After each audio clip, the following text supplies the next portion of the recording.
Welcome back to another lesson with me, Mr. B. In today's lesson, we're going to learn about a philosophical shift that sheds some light on establishing the American identity, known as Transcendentalism. Ideally, by the end of this lesson, you should be able to define Transcendentalism and know what kind of influence it had on how society viewed the value of life.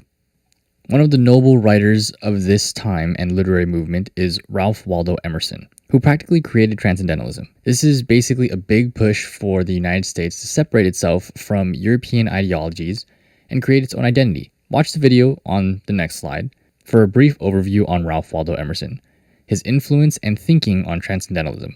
At the end of the video, there will be a set of instructions, so make sure to follow them and respond to the reflection. Basically, you're going to turn and talk to a partner about the following question.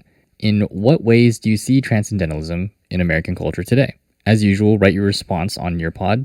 This is a little bit of a long video. If you kind of forgot what information you just took in, here's a little cheat sheet, and you can look at the different timestamps I included of where to rewind to if you want to catch those significant parts of what is Transcendentalism and what Emerson's ideologies are going into this concept. And after that, I'll see you for the rest of the Transcendentalism video lecture.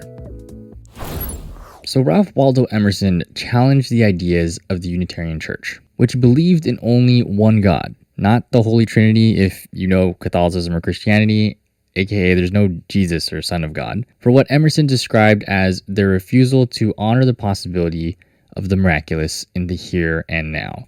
So that was a really big emphasis in the videos itself. This idea that Emerson believed God was in everything that we do, in the actions we make, in the things that surround us, our environment, in nature, that we can channel God's ability through our own souls, again, in the here and now, in everything we do, in nature and ourselves. By definition of the Oxford Dictionary of Literary Terms, Transcendentalism is the principle of intuitive knowledge that is not derived from the senses, while rejecting organized religion for an extremely individualistic celebration of divinity in each human being. So that core part of the being a unique, significant human being. It's kind of basically just what I said, right? That each human is unique and significant in this life. Transcendentalism began as a religious movement, an attempt to substitute the romanticized version of the mystical ideal that humankind is capable of the direct experience of the holy.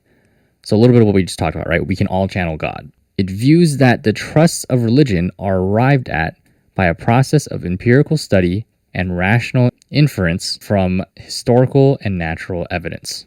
So this is basically challenging the core values of Puritanism, also known as religion, and the Enlightenment, also known as science and reason, by combining the idea that we are part of and one with nature. Basically saying that the soul of each individual is identical with the soul of the world and contains what the world contains. Kind of like the show Full Metal Alchemist Brotherhood. If you've ever seen this show, alchemists in this show believe that one is all and all is one. Kind of like what Emerson just said, right? That the soul of each individual is identical with the soul of the world and contains what the world contains. So why this comparison of one individual life being the same as the world around it? I know that was a lot, so what does this all mean? Emerson proposes that the essential nature of human beings is good, and that if left in this state of nature, human beings would seek good, and that society is to blame for the corruption that mankind endures. So Emerson is proposing that if society wasn't so corrupt, let's just say with racism, sexism, any marginalization, gentrification even, all of these things that we have to deal with as a society, that if society wasn't so corrupt, then its people wouldn't be corrupt. Through Transcendentalism, he believes that all humans have innate good in them, and that just like nature, the world around us, we are inherently good, unique, beautiful, and significant human beings. That we are one with nature, a part of it, just as God, science, or our emotions are a part of it. Some other contributors to Transcendentalism are authors you may have heard of, like Henry David Thoreau, Margaret Fuller, Emily Dickinson, and Walt Whitman. So Ralph Waldo Emerson had a huge impact on the way American literature takes course coming into the next few topics, with realism, naturalism, modernism, so on and so forth, with this idea of advocating for self-reliance and nonconformity, which inspired many of the genres that we have today in this 21st century. If you haven't already, let's move over to Google Classroom. In the American Lit overview excerpts, make sure to read pages 12 and 13 about Transcendentalism. And then write a response to the following question. What is Transcendentalism? What kind of influence did it have on society's ideologies or way of thinking and approach to life?